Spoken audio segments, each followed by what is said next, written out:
ఈరోజు 76వ భారత గణతంత్ర దినోత్సవం. ప్రతి భారతీయునికి కాశ్మీర్ నుండి కన్యాకుమారి వరకు, అటక్ నుండి కటక్ వరకు ప్రతి భారతీయునికి ఇది పర్వదినం. 76 సంవత్సరాల క్రితం ఇదే రోజు నుంచి భారత రాజ్యాంగం అమలులోకి వచ్చింది. భారత రాజ్యాంగం ప్రపంచంలోనే అతిపెద్ద లిఖిత రాజ్యాంగం, శ్రేష్టమైన రాజ్యాంగం. 76 సంవత్సరాలుగా కొన్ని రాజ్యాంగ సవరణలు చేసుకున్నప్పటికీ ఒకే రాజ్యాంగాన్ని మనం అనుసరిస్తున్నాం.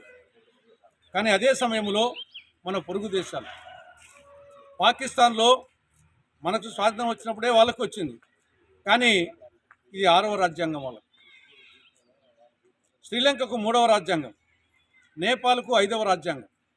కానీ మంది మాత్రము 76 సంవత్సరాలుగా ఒకే రాజ్యాంగం నడుస్తూ ఉంది. అది మన రాజ్యాంగం యొక్క విశిష్టత, గొప్పతనం.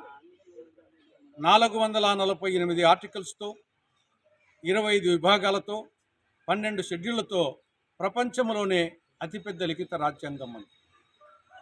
ప్రజాస్వామ్యం, లౌకికవాదం, సామ్యవాదం, గణతంత్ర రాజ్యం, సర్వసత్తాక దేశం అనే 5 స్తంభాల మీద స్వేచ్ఛ, న్యాయం, సమానత్వం, సౌభ్రాతృత్వం అనే 4 దూలాల మీద భారత రాజ్యాంగ సౌధం నిర్మించబడింది.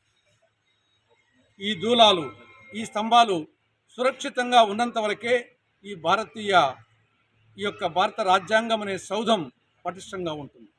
ఆ సౌధంలో 141 కోట్ల మంది భారతీయులు నివసిస్తున్నారు. కానీ దురదృష్టవశాత్తు ప్రస్తుతం మోడీ గారి పాలనలో ఈ స్తంభాలు, ఈ యొక్క దూలాలు బీటలు వారుతున్నాయి. ప్రజాస్వామ్యం, లౌకికవాదం, సామ్యవాదం, గణతంత్ర రాజ్యం, స్వేచ్ఛ, న్యాయం, సమానత్వం, సౌభ్రాతృత్వం అనే ఈ దూలాలు, ఈ స్తంభాలు బీటలు వారాయి. దీన్ని పరీక్షించుకోకుండా పోతే ఈ భారత రాజ్యాంగం అనే సౌధం కూలిపోతుంది. అందులో ఉన్న భారతీయులందరికీ ప్రమాదం జరుగుతుంది. కాబట్టి ఈరోజు ప్రతి భారతీయుని మీద బాధ్యత ఉంది. ప్రత్యేకించి ఈ దేశ స్వాతంత్రం కోసం పోరాటం చేసినటువంటి పార్టీ కాంగ్రెస్ పార్టీ.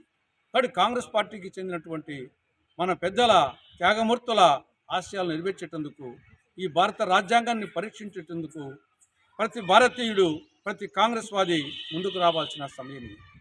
ప్రస్తుతం దేశంలో ప్రజాస్వామ్యానికి, నియంతృత్వానికి, లౌకికవాదానికి, మత మౌఢ్యానికి, గాంధీయిజానికి, గాడ్సేయిజానికి మధ్య సైద్ధాంతిక పోరాటం జరుగుతూ ఉంది. ఈ సైద్ధాంతిక పోరాటంలో ప్రతి భారతీయుడు, ప్రతి కాంగ్రెస్ వాది గాంధీజం కోసం, ప్రజాస్వామ్యం కోసం, లౌకికవాదం కోసం, సామ్యవాదం కోసం పునరంకితం కావాల్సిన సమయం ఇది. ఆ విధంగా ప్రతి ఒక్కరూ తయారు కావాలని 76వ భారత గణతంత్ర దినోత్సవం సందర్భంగా ఆంధ్రప్రదేశ్ కాంగ్రెస్ కమిటీ అందరికీ విజ్ఞప్తి చేస్తా ఉంది.